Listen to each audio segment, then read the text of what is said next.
네. 여러분, 안녕하십니까? 오늘이 5월 12일, 오늘부터 대통령 선거, 본격적인 선거 운동이 22일 동안 전개가 됩니다.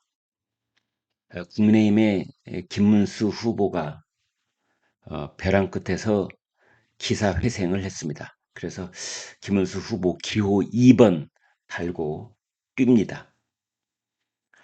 다만 국민의힘은 단일화 약속을 저버린 셈이 됐는데 단일 후보를 내기는 하고 있습니다만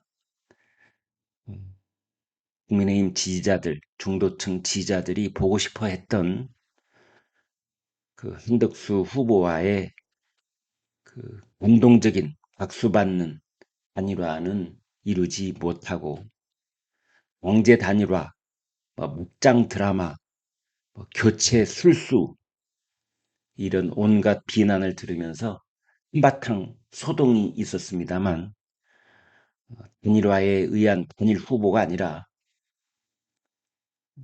기사회생, 망원 투표에 의한 불말을 떼고 말았습니다. 이 단일화의 약속을 저버린 것을 어떻게 극복할지 그런 생각을 하지 않을 수 없습니다. 원래 국민의힘 그 후보 경선에 나섰던 그 4명의 후보들 그리고 2명의 후보들 마찬가지로 후보 등록 이전에 즉 5월 10일, 11일 이전에 단일화를 하겠다 했는데 그 약속은 지키지 않았던 것입니다. 이러한 상황이 당심에 의해서 거부가 됐고 후유의 대선 후보 왕제 교체 파동 이것이 국민들로 하여금 한식을 자아내게 하는 그 끝까지 이 벼랑 끝까지 간 그런 한바탕 소동이 되고 말았습니다. 한 신문은 후보를 교체하는 새벽 날치기가 정당사에 남을 졸렬한 정치 공작극이다. 뭐 이렇게 이야기를 했는데 글쎄요. 이것을 국민의힘 지도부에만 그 책임을 물을 것인지 아니면 어찌됐든 단일화 약속을 비틀어버린 김문수 후보에게도 그 일단의 책임이 있다. 이렇게 물어야 되는 것인지 그리고 또 하나는 그 결과에 대해서 겸허히 받아들인다라고 했던 한덕수 후보 그리고 김문수 후보와 다시 한번 포옹을 하면서 힘이 닿는 데까지 도와드리겠다고 한 이러한 부분들은 왜 평가를 하지 않는 것인지 이런 생각도 듭니다. 단일화를 묻는 이 당원 투표를 몇 번째 하는 것인지 모르겠습니다만은 아무튼 후보 변경에 찬성하느냐라고 그 3번을 거듭 확인하면서 물었다는 건데 이 묻는 방식에도 약간 문제가 있었던 것 아니냐 뭐 이런 뒷말이 나오기도 합니다. 변경한다 이런 말은 그렇게 긍정적인 이미지를 갖고 있는 것은 아닙니다. 가령 질문을 바꿔서 새로운 후보가 필요한가? 대선 승리를 위해서 새로운 후보가 필요하다고 생각하는가? 뭐 이런 식으로 물었다면 결과는 달라질 수도 있다. 이렇게 보거든요. 왜냐하면 후보 변경에 찬성하느냐 이게 결국 무결이 되어서 이제 한덕수 후보가 하차를 하게 된 것인데 그 차이가 후보 변경에 찬성 반대 이 차이가 뭐 누구는 그러더라고요. 한 1% 정도 포인트 차이밖에 안 된다 그러는데 아무튼 결과는 이미 굳어졌고 후보 등록은 다 끝났습니다. 이런 상황에서 큰 문제 2가지를 지적을 하지 않을 수가 없습니다. 하나는 이제 개헌 논의는 물 건너갔다라는 생각을 지울 수가 없습니다. 지금 나와 있는 대선 후보들 중에 한덕수 후보가 거의 유일하게 아주 강력한 개헌 공약을 했기 때문입니다. 한덕수 후보는 특히 자신의 임기를 줄여서 임기 3년 이내에 3년 이내에 첫 번째 해에는 개헌에 관한 논의를 진행을 해서 그 개헌안을 만들고, 두 번째에는 개헌을 하기 위한 그 국민투표에 의한 절차를 밟고, 세 번째에는 그것에 의한 새로운 정부 구성과 국회의원 선거와 이런 것들을 동시에 진행하는, 이제 여기까지를 완료한 다음에 미련 없이 물러나겠다고 해서 그 한덕수 후보가 했던 개헌 약속이 그중 가장 국민적 신뢰를 얻을 수 있는 것 아닌가라는 얘기들을 했는데, 개헌 논의는 이제 물 건너갔다라고 보는 것이 맞는 것 같습니다. 또 하나는 우리 대통령 선거에 관한 논의가 실종 상태에 있다라는 점입니다. 그 무엇보다도 경제도 물론 중요합니다. 바보야, 문제는 경제야 라는 말에서 볼 수 있듯이, 그리고 지금 우리가 처한 상황에서 볼 수 있듯이, 이 관세 전쟁이 벌어지고 있는, 통상 전쟁이 벌어지고 있는 이런 상황 속에서 경제에 앞서는 것이 무엇이 있으랴 싶지만, 우리의 상황은 사실은 안보가 너무나도 위중합니다. 그런데 이런 상황 속에서 대개에 관한 논의가 실종 상태에 있습니다. 아무튼 한덕수 후보는 50년 공직 그 마무리가 10일 가까운 대선 출마와 선거운동 그리고 하차로 막을 내리게 됐습니다.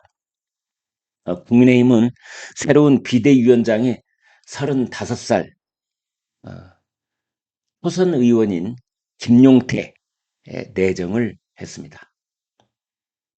아무튼 대선 대진표가 완성이 됐습니다. 21대 대통령 선거 7명이 후보 등록을 했습니다. 오늘부터 22일간 선거운동에 들어가는데요. TV 토론을 3번 갔습니다. 오늘 선거운동 첫날인데 이재명은 광화문, 김문수는 서울 가락시장, 그리고 이준석은 전라남도 여수 신단에서 첫 일정을 시작합니다. 한 신문이 이 세 후보에게 이런 말을 붙였더군요. 이재명은 여유만만, 김문수는 기사회생, 이준석은 완주의지. 아무튼 이재명은 성장의 나라로 가겠다. 국민 행복을 내세워서 외연을 확장하는 데 주력할 것으로 보입니다.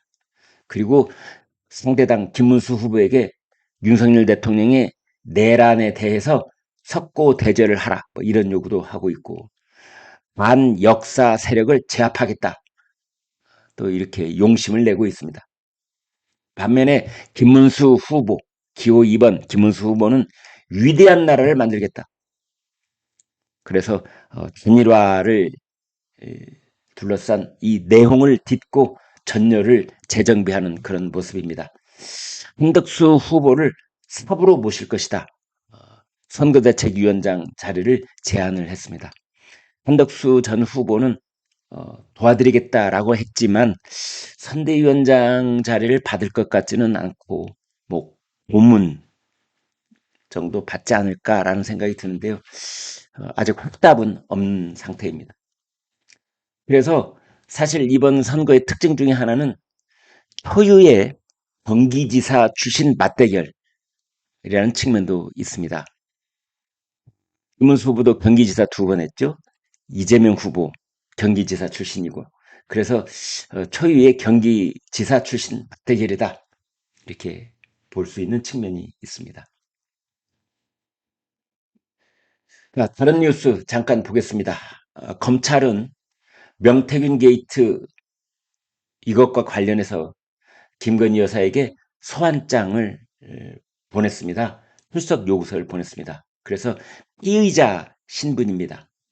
이번 주 중에 출석을 하라 이렇게 요구하고 있습니다. 반면에 이재명 후보의 부인 김혜경 씨에 대해서는 2심 재판을 미루라 이렇게 민주당이 요구하고 있습니다. 법인카드 유용 사건에 관한 겁니다.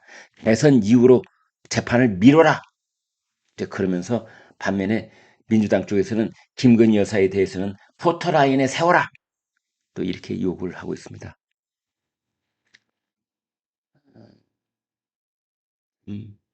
세상이 비고 있는 거다. 뭐 이런 생각이 듭니다. 바람이 불기 전에 풀이 먼저 눕는다. 뭐 이런 식구가 생각이 나는데요. 세상이 그렇습니다. 민주당은 이번 주 수요일 5월 14일 사상 초유로 대법원장 청문회를 열겠다. 헌정사에 처음 있는 일입니다. 대법원장, 조희대 대법원장 사퇴 압박을 가하고 있고 또 이번 5월 마지막 주 5월 26일 월요일 날 법관 대표회의가 또 열릴 예정이지 않습니까? 나라가 어디로 가고 있는지 제 주변에 있는 분들은 이번 투표 기권하고 뭐 6월 3일 날 집에 그냥 하루 문 닫고 푹 쉬겠다 뭐 이런 분들도 있는데 그 심정은 이해를 합니다만 그래도 새로이 힘을 내셔야 되는 때가 아닌가 생각을 해봅니다. 작년에 우리나라 그 발전한 그 발전원을 보니까 원자력 발전이 석탄 발전을 제쳤습니다. 그래서 발전원 1위가 원자력입니다. 18년 만에 생산 전력의 3분의 1 이상을 원자력이 차지했습니다. 그런가 하면은 요즘 생활고에 시달리는 나머지 라면 한 봉지 슬쩍 하는 1만 원 이하의 절도범이 4년 사이에 2배로 늘었다라는 뉴스가 또 나오고 있습니다. 우리나라 올해 1분기 성장률이 마이너스 0.25%입니다. OECD 나라 중에 주요한 나라 19개 나라를 이렇게 뽑아서 경제적 그 수치를 비교하곤 하는데요. 주요 19개 나라 중에 우리나라 성장률 마이너스 0.25%로 꼴찌입니다. 꼴찌. 네, 여기까지 하겠습니다. 고맙습니다.